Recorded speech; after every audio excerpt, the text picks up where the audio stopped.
So the challenge for me is, how do you teach this stuff? It is a challenge. We've created an MBA with a specialist stream on social innovation, and we've started a new master's program in something we call inclusive innovation, because we talk a lot about inclusive growth. If you ask anyone in South Africa around what's the future they want to see, they want to see an inclusive future, a prosperous future for many people. So how do we get there? And so our idea is to bring different disciplines of students together to work together on some key challenges in the country. And our aim is really to get them to create deep social change. And we know that in any student program they're going to fail to do that. It's really difficult. It's really difficult for all of us to do that. So why do we do that? And we think we do that because we hope it prepares them for the complexities and the realities of how messy it is to try and create social change. And that you can't do it in a simple little student document and say, well, this is a nice little business plan about how you treat malaria with a little impact bond. These things are complex and messy. And so we hope that they will actually setting them up for a lifetime of actually looking at the world in a different way. And this is, it says on top there, 2 mindsets of social innovation. And this is really the fundamental philosophy of what we try to teach.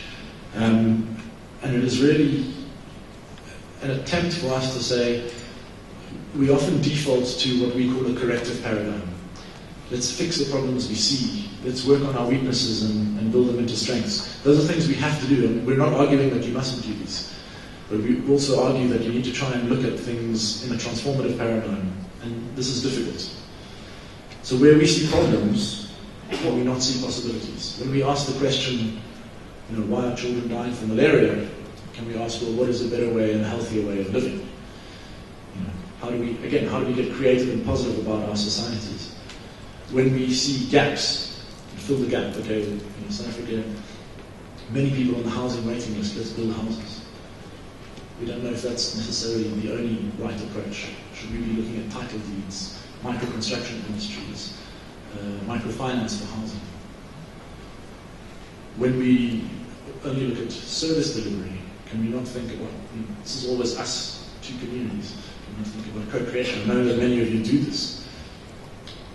When we look at development, we look at where we need to get to, and we see development as a stepwise process.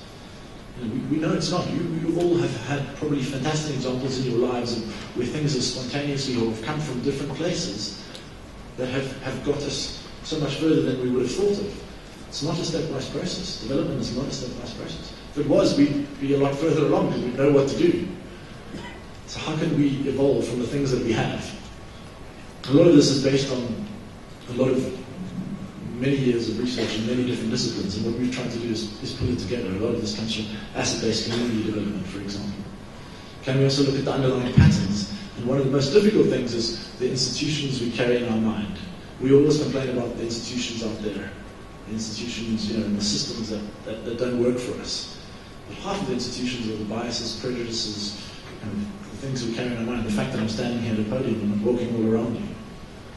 How do we change those things? How do we change our mindsets? We really send our students through quite I'm trying to think of a polite word.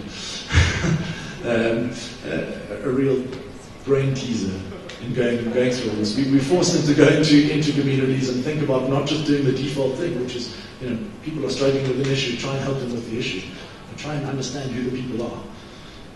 And they started off doing a project with, a biodigester at a community clinic, and ended up with a dialogue process around understanding what people wanted in that community.